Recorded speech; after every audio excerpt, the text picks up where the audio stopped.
Volitve se nezadržno bližajo in naši trije kandidati si želijo čim več podpore. In so zanjo seveda hvaležni, čeprav včasih s stisnjenimi zobmi. Predsedniški kandidat Milan Zver je bil denimo na enem od soočenj precej v zadregi, ko ga je voditelj spomnil, da njegov podpornik, mariborski župan Franc Kangler, zaradi nadležnih radarjev ne uživa ravno največje priljubljenosti. No ne, ta zadeva mi ni v prid najbolj, ne. Gospod župan me lepo podpre, potem pa nastavi radarje, tako da...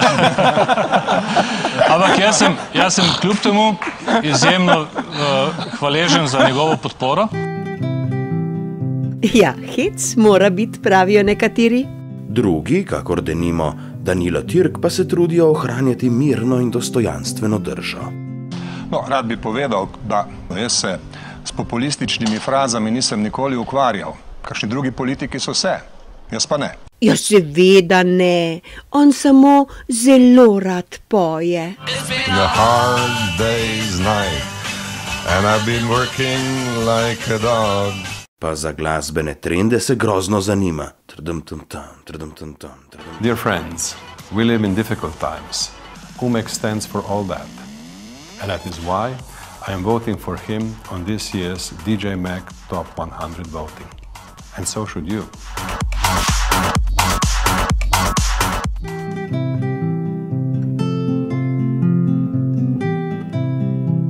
O Borutu Pahorju tokrat ne bomo. Malo zato, ker ste ga v preteklih dneh itak srečali, ko je delal pri vas, če seveda tisti dan niste bili ravno na dopustu. Malo pa zato, ker bomo predsednika države letos tako ali tako dobili. Dobili bomo tudi slabo banko.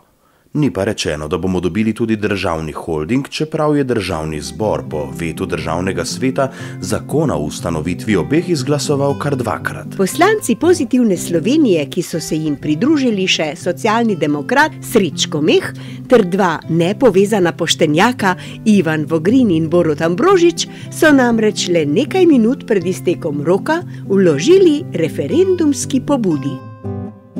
Čas za referendum, čas za referendum, čas za referendum, čas za referendum. Za logistiko je skrbel Jani Möderndorfer, ki se mu je tako mudilo v streči na ročniku, da ni utegnil počakati, da bi se predlagatelji podpisali pod vsako od obeh pobud posebej, temveč je podpise kar skeniral, zdaj pa maha in krili z rokami. Maha in krili z rokami? Ja, papa, referendum o slabi banki. Referendum papa, referendum papa. Ojoj. Referendum o državnem holdingu pa morda vseeno bo. Razen, če se izkaže, da podpis poslanke Melite Župevc ni čisto originalen. Kaže namreč, da ga novopečena mamica ni prispevala osebno, temveč ji je nekdo malo pomagal. Ojoj. Če bi se izkazalo, da je res tako, bi šla še pred presojo ustavnega sodišča rakom žvižgat tudi ta referendumska pobuda. Kar je seveda krivično zapostavljanje mladih mamic. Je morda Melita kriva, če med pleničkami, dutkami in pudrom za otroško ritko ni mogla najti nobenega delujočega pisala? Kaj pa zdaj? Hočem reči, kaj bodo rekli Zoran Janković in strici, če nazadnje ne bo ne enega, ne drugega referenduma. Ah, kaj, kot vsaka stvar ima tudi ta svojo pozitivno plat. Na ta način se bo izkazalo, da je Janković govoril resnico, ko je razlagal, da Pozitivna Slovenija ne bo vlagala referendumskih zahtev. Če ne zato, ker noče, pa zato, ker ne zna. Referendum papa. Papa.